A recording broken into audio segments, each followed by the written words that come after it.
Good morning. Characters in role-playing games, characters in, well, tabletop role-playing games. Uh,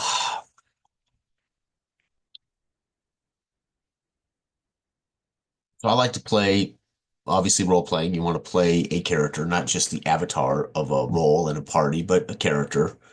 Have some idea, maybe, of who that person is. Maybe that's informed by your attribute scores. Maybe that's informed by your favorite literature. Maybe that's informed by a relative. Maybe that's informed by your favorite character in a movie.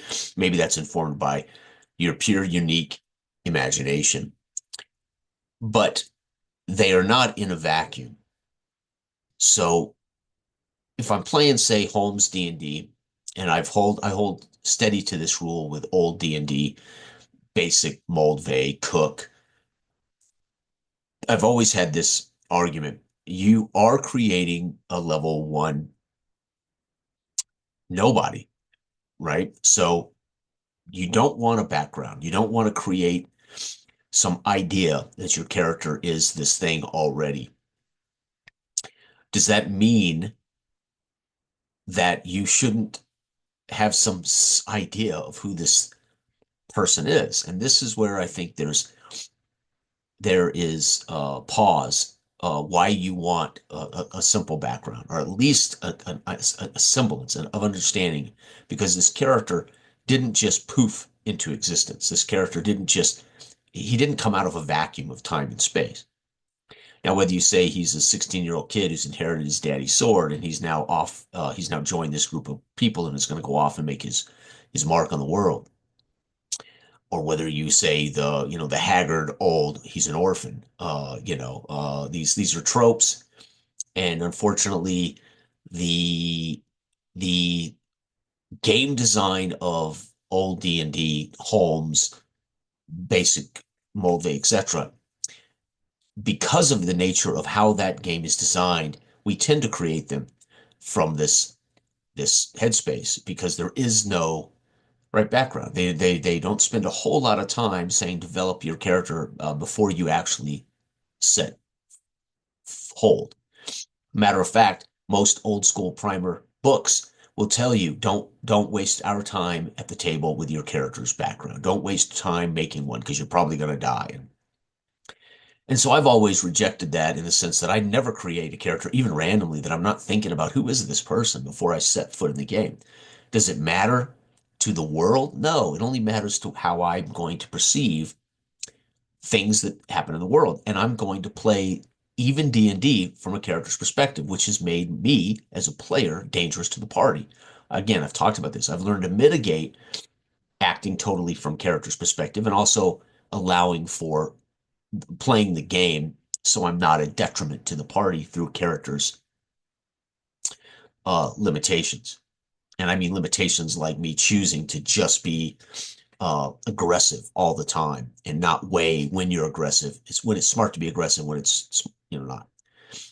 But this leads me to the kind of the evolution of gaming. Travelers asking you to create a human being that may have already been around in the universe for 36 years, right?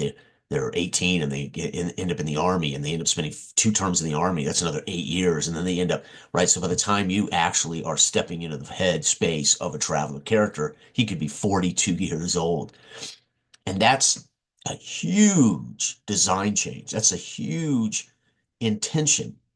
Traveler intends on you being invested in the character, not in the goal, not in the goal.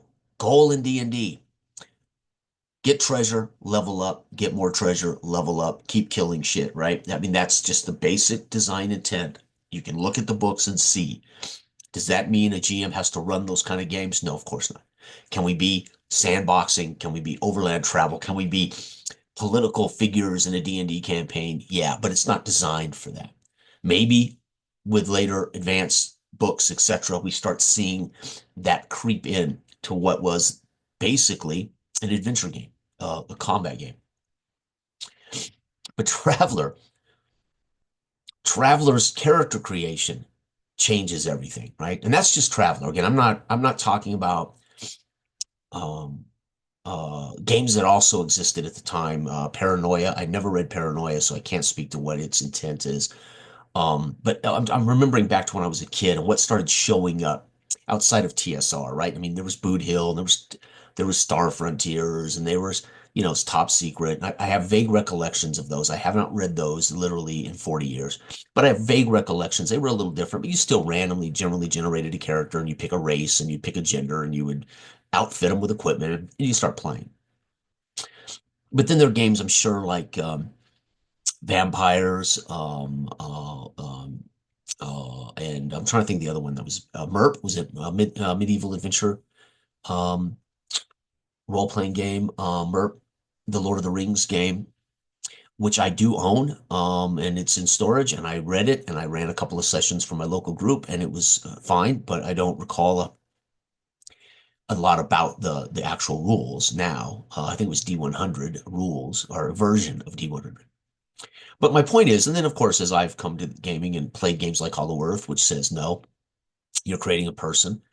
And again, same thing. I didn't come into Hollow Earth in Ivan's game or Hollow Earth in Anthony's game with a void, with a character that just poofed into existence and I don't know anything about him. No, I gave a lot of thought to who Charlie Johnson was or whatever I named my character in Anthony's game and Betty Barnes, Triple B. Um, and Betty Barnes had a husband, and this was paramount uh, to her her motivation to go on this expedition was to find her missing husband. That becomes a big part of why she's motivated to act the way she acts, to do the things she does. She's not just a random set of random generated variables. And I don't know anything about her until she runs into the giant dinosaur, and then we learn a little bit about her. No, I knew why she was even here. I knew why she strapped on a rifle, geared up, and was determined to go on this expedition, right? Because her husband was out there missing. So I gave my character a reason for being. Doesn't mean that that's all she cared about. She was gifted at her abilities, whatever those were at the time. I think she had some special. She was some. She wasn't a reporter, but she was something that existed. She was an adult woman who's married. And that implies background. It doesn't have to imply your background is greater than the people with you. I'm a journalist. Bill's a doctor. Steve's okay. We all know this, but at the same time, this is part of game design intent.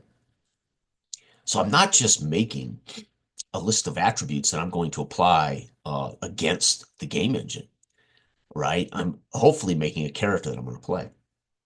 And this is true even in this latest sports game that I picked up, the MMA boxing game. It is very much a role-playing sports combat game, and it is fantastic. But you create a fighter randomly, and that's about it. But I don't. I create a fighter randomly, and then as I name him, and as I think about who is this kid, and who is this young man that's going to, or woman, who's going to then, as a professional, go into the octagon and make a career of beating somebody or being beaten. And there's got to be a motivation for that for me.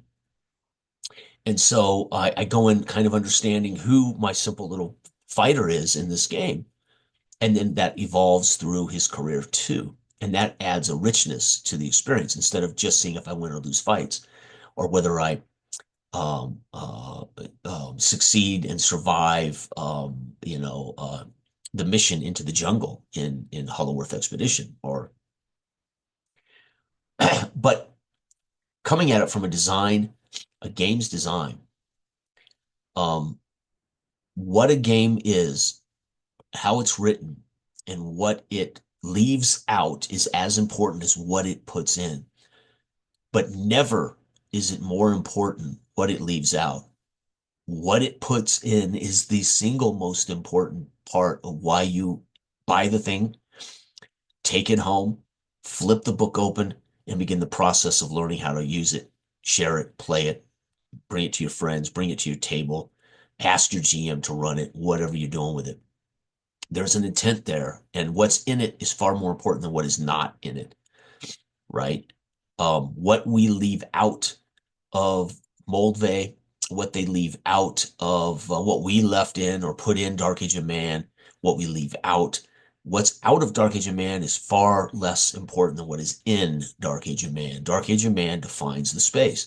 It defines it from this opening setting to what you're trying to create as a character, to the NPCs you're probably going to have an opportunity to meet and talk to as a given if you've read the rules, and then you'll meet new people as we play as they become existent in the world. But you are not in a vacuum, right? And a lot of games, of course, don't leave you in a vacuum, right? But when creating a character, what that character really is surrounded by, what it means to make that character is is directly affected by the game's character design and the game's intent. And I can't help when I look at the game that most influenced me and still is my, probably my favorite game of all time. And I've said this before, basic Dungeons and Dragons Moldvay. The 1983 Red Book dominated most of my play as a kid. And then we added Boot Hill, and we added the Expert Set, and we added, Star Frontiers and James Bond, all the games. But it was everything that game left out that also led to habitual play, because all that we did have was all that we did have. And only what was defined led to particularly habitual play by the players. And this is evident after 50 years. The largest sample size in tabletop role-playing history is the D20. It's by far the largest sample size. If I walk into a convention and throw a rock into a crowd, there's a good chance. There's a 9 out of 10 chance I'm gonna hit a guy who's played Pathfinder, Dungeons and Dragons, old Dungeons and Dragons. The odds that I'm gonna hit a guy that's played Power by the Apocalypse, it's a little lower. And maybe 1 in 12 chance, 1 in 15 chance, right? So we know what this has created as far as our pool of players, this kind of habitual attitude about play, all the way down to their misperception of what rolling to hit is. So in D&D defined your to hit roll as a to hit roll, they forever forced us to think about that die 20 roll as a to hit roll, a swing and a miss, swing and a miss, swing and a miss, swing and a hit, swing and a hit, swing and a miss. It's boring. It also misses the entire point of its own game. They may later have talked about the abstraction of the hit point bubble, but by creating a game that true and false, whether you were swinging to hit or shooting an arrow to hit, failing miserably to recognize it's not a to hit roll, it's a to effect roll. I am hitting the dragon. You cannot tell me as a fighter standing at the foot of a 20-foot dragon who's landed on the ground and he's fighting 6 of us, and I've got a two-handed sword, and tell me I'm not hitting it. I am hitting it. I'm not affecting it. It should have been called a to effect roll. You're rolling to affect the dragon. But in my head, I'm waylaying this dragon. I just am not penetrating his scales. I'm not causing him fatigue. I'm not causing him duress. And that's where D&D from day one has created this giant sample size of millions of players over 50 years to have these habitual visions. And they don't even realize these habitual ways of play permeate every game they come to.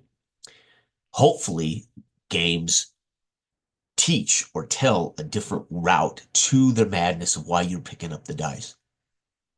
So do you take it for granted in a game? You pick up the dice. A Traveller tells you how the dice mechanic works. You're going to pick up 2d6 and you're going to roll. You roll, it's generally to get 8, add a modifier to, it's pretty simple.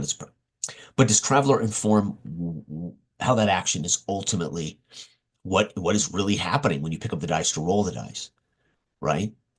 Is it a pass-fail mechanic? Are you actually working on the engine? You're just failing to fix it. So I'm not rolling to work on the engine. I'm a mechanic. I'm working on the engine. I'm rolling to affect change upon the engine. And so, but that might not be what I'm doing in a game that uses partial success, right? So, but you come into this headspace, the largest sample size of habitual play that exists in our hobby, is ultimately, um, how do I say it? It is a detriment, right? Unless you write a role-playing game that tells people how to do this differently. If not, they're going to assume they're going to walk into your game and plop down and say, "Oh, it's a man. I've been role playing. I've been playing D&D for 20 years. I can do anything." And then they start playing Powered by the Apocalypse, thinking it's the same system, and it's not, right? Because Powered says, "Let's do something different here." Right? So do you blame the player? No, you blame the habitual sample size that is 50 years in the making. And you have to in a way you have to develop new habits. So I was in the fitness business for 25 years. And the rule of thumb psychologically, when somebody comes to me and they have an eating problem, eating disorder, or they're just overweight, they're obese because they've spent 40 years of their life eating crap and now they want to suddenly get healthy. And I tell them, you don't break habits, you make new habits. There's no such thing as breaking habits. You replace habits. So the first thing I would counsel a client to do is stop saying you're going to stop eating cheese and instead don't buy it and replace it with something else, carrots. So you don't break the habit because eating and snacking is the number one habit they are suffering with. And I'm not going to get them to just not snack overnight, but I'm going to tell them you're going to snack because it's a habit. You've been doing this for 40 years. You sit at your desk, you work all day, and you snack on M&Ms. So I tell them replace those M&Ms with something healthy because you know it's habit. It's habit. They're going to reach over and they're going to pop M&Ms in the mouth while they're working. So you take the cup of M&Ms away, not totally, and you replace it with a cup of something healthier, almonds, right? Because they're going to it's habit, right? So same thing in what's happened in our culture. These are habits, and we don't replace them. Well, excuse me, we don't break them. We replace them. So what's the new habit in your game? What's the new habit that you're going to ask players to do with the mechanic, with the dice, with the character generation? You are retraining. Every book retrains them, hopefully. And then, of course, we have a glut of derivatives that don't have to retrain this giant sample. So why are OSRs successful? Because there's millions of guys who love the old D&D. Why was Pathfinder? How did Pathfinder steal the market share from Wizards of the Coast when D&D Fourth Edition and Pathfinder were duking it out? Because Pathfinder was what version 3.5 Dungeons and Dragons already had this huge sample of guys who loved version 3 and 3.25 or whatever. And so they went, okay, I've got this choice. Just called the brand was D&D, but the game was not. I'm gonna go over to Pathfinder. It's very recognizable to me as a D&D third, D&D 3.2. And so there's habits picked up, walked over, boom. And okay, maybe they added stuff that wasn't in, or maybe they changed a rule here and there. But you get my point. It's a built-in fan base. It's a completely built-in fan base with a glut of players and GMs that habitually have been doing the thing a particular way. And that's not a bad thing, especially if you're in the business of selling D&D or in the business of selling Pathfinder or in the business of selling OSRs or whatever your argument is. But my point is, if you're a game designer, game developer, or you're a player reading a new game, first you'd like to think there's an intent that they're actually not going to be afraid to define that intent. So I have a responsibility when I say, hey, here's my game, Dark Age of Man. I have a responsibility with Dark Age of Man to not only give you rules of this game that you're going to sit down and play with other people, but I have the responsibility to define the intent of the game for everybody involved, and then show them how to create the characters and how the gameplay works so they can have that intent. And most games do this to some degree, but for those few who are developing new games or want to develop new games and you have an attitude about how you want players to do this thing differently, you have to define it. You have to say, here is the defined way you're going to do this thing, and here's why. And if somebody picks it up and reads it and says, this ain't D&D, and they throw it away, well, they're going to do that anyway. They're going to do that anyway. You have to have the gumption to say, this we do differently. And the best award-winning games do that. The best role-playing games that have come along that catch people's attention, that win over great new fans, that change the industry. They're the ones that dared to say, "Oh, no, no, no, no, no, no, we're not doing it that way anymore. No, no, no, no, no, no, no, no." And by the way, I'm not just saying to you, quit playing like D&D. And here's my rules with no definitions. No, they say there's D&D. That's there. It's there to your heart's content. Go do it. But when you read this, you're going to do it this way. They don't take for granted that you're just going to pick it up in the reading of it, right? They define the space that's going to be different than Dungeons and Dragons. And this is paramount to good game design. We do not assume that every war game that we get out is going to be Monopoly, right? If I think everything's Monopoly and I buy Axis and Allies and say, okay, it's going to be just like Monopoly, identical to Monopoly, but it's a war game, and I sit it down and go, holy, and then my mind's blown because Axis and Allies is nothing like Monopoly, right? And if I assume that every war game I buy after Axis and Allies is going to be just like Axis and Allies, I'm going to be completely bamboozled right every time, right? Unless we're talking about a game engine like a coin, a game engine that uses the coin system, right? Or Axis and Allies spinoff that uses the Axis and Allies concepts, but it's a space age, it's a science fiction version or something that's fictional, you know. But then those are spinoffs, or they are derivatives, right? And they're taking advantage of an already existent fan base that knows how to play their game. And that's just good salesmanship. That's just good at keeping a customer happy and being able to get a new audience to a new product that already knows how to play Axis and Allies. This just happens to be called Planets Galore, and you're going to be using spaceships and space marines and landing on planets instead of shores and beaches. And so you've got a built-in concept of people who understand the game, and therefore this new intellectual property is going to be easy to sell to those people who want to break from World War II, right? But it does really start for me um, with character generation. Because the first thing most people do, I have always done, is I go straight to character gen for two reasons. One, I want to know what my players are going to be playing or what I'm going to be playing. And two, generating and creating your character is tells you so much about the game system and what's going to be needed for me to play the game.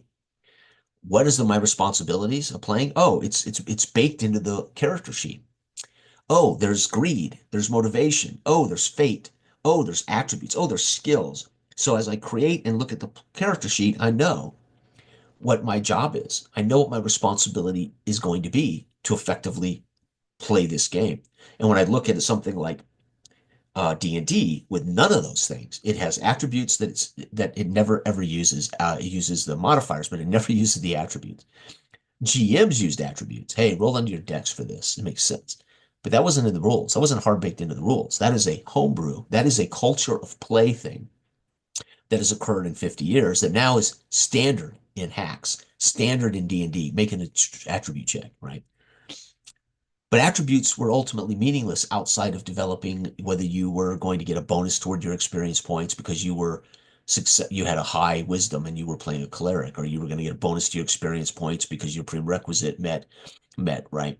And oh, by the way, my high intelligence allows me to read, write, and learn two new spells, not just one new spell or whatever. So they meant something in relationship to a derivative piece of information, but my intelligence score was just that. It was just a grade. It was just a score that informed other pieces of the game. And then I would use attribute scores to kind of flavor whether my character was erudite, or my character was a brute, or my character was charming, or my character was wise, or the opposite of those. But there was no rules for that. Zero rules. The only rules that mattered was I'm a cleric, and my role is to turn undead and to heal my party and to bless things or curse things. That is literally my only role, right? But what kind of role, personality, character am I going to exhibit, play? But getting back to my original point of starting this, your character gen is going to be the most important piece that connects your player to the game's intent, to the game's design, because they're going to be informed by not only the character's generation, what this means, involving even backgrounds or cultures or the story of your world or the story of your setting can be baked into building the character. But then what the character sheet entails tells me what I'm going to be doing in the game. Oh, I'm going to be rolling dice. Oh, I'm going to be rolling skills. Oh, campfire, making fire is a skill. Okay. I don't have to guess. What am I going to be doing in this game? Well, I know one thing. I'm going to have to make fire. So my skill is, I'm not real good at it, or my skills are really good at it. I'm gonna expect my GM to say, "Hey, Jason, it's time for you to make that fire. Oh, hey, it's time for you to cast that spell. It's time for you to slay that dragon with your sword or whatever." Right. So all of these things we take for granted as consumers and players. And when you start designing and thinking about game design, it changes completely. And that's when you start seeing the glaring holes in your favorite games, the glaring design holes because it hadn't been done before. I don't think old D&D is rubbish. I think old D&D was the first draft, right? This was the first ideas put to paper, shared with the world. It's not rubbish, but it is the it is the base DNA. It's the cell, right? And everything that's come along is that evolution. Well, the problem is some of that was never rectified in the original, right? The roll to hit is still, I think, referred to even in D&D 5th edition point 8. I think it's still called roll to hit. But you're not rolling to hit. You're rolling to affect change. Imagine to your heart's content that you're hitting the creature. Imagine to your heart's content. You're not wasting your time rolling the dice. You are in a combat with goblins. You just aren't killing them yet, right? But because of the original concept was roll to hit, we have been stuck with that. And it's created an army, literally, of thousands of people who see it as, oh man, I missed four in a row. Oh man, it's so boring rolling to hit. That's because you're not imagining that's the epic fight. So a few years ago, we had an amazing fight in a basic fantasy game online. One of my sessions I ran online, I think it went for 17 rounds. And that involved a lot of misses. But as a GM, I didn't let them see it that way. I described that you guys are fatigued. You're in this brawl. And it's like every time you cut at one, you think you can't, how can this one not be, how can it not go down? And I described it in such a way, all their misses were their survival, blocking, and you can, you can, you can change that mindset by just how you describe the overall look of this epic 17 round fight in which a lot of these low rate characters weren't making purchase. They weren't finding purchase in their to hit rolls, right? So how you define the fight can be this unbelievable stalemate, not rolls of failure, a stalemate between you and the, beast, right? Um, but inevitably, you can't necessarily make them not see that to hit roll is just that. Oh, I missed again. Oh, I missed again. You try to, aid them through that. And then games come along that basically try to change that completely, try to blow up that entire paradigm. And this is what it is. We're talking about a paradigm that's been set for 50 years for most players.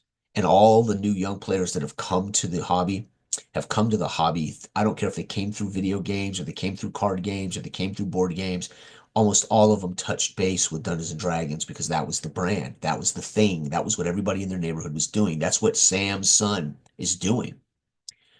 It's D&D. Whether it's the best choice or not, that's what they're doing. And it is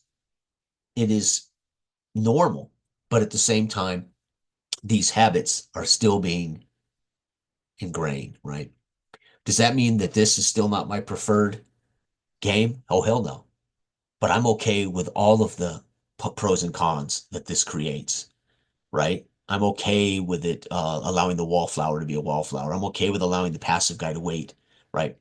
Because that's part of personalities. But one thing's for certain, I can turn this through how I narrate and how I talk to the players, etc., into a better experience. What I can't do is undo the design intent. That's the thing I can never undo.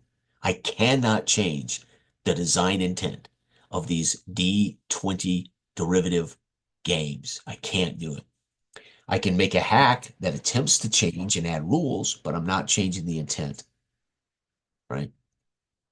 And that's why if you're designing a new game, thinking about designing a new game, number one, remember what the player first comes in contact with. That's the player character, because that's going to tell them about the game. It's going to tell them about the settings. It's going to tell them about the cultures. It's also going to inform them how they're going to roll dice and why they're rolling dice. And then you have to define the intent, almost blunt. You almost want to say point blank, this is what you're going to do, and this is what the GM is going to do, and this is why we're going to do it, because this is the style of table I want to hear when I walk by it at a convention. Right? When I walk by and I eavesdrop as I'm passing tables at a convention, what's happening over there? Those guys are having fun. That's Scott Welker's table. Oh, dude's running Savage Worlds like a sumbitch. And those people are on their feet and they're laughing and having a good time. Whatever the case may be, they are hooked. They're in. That must be a Savage Worlds game.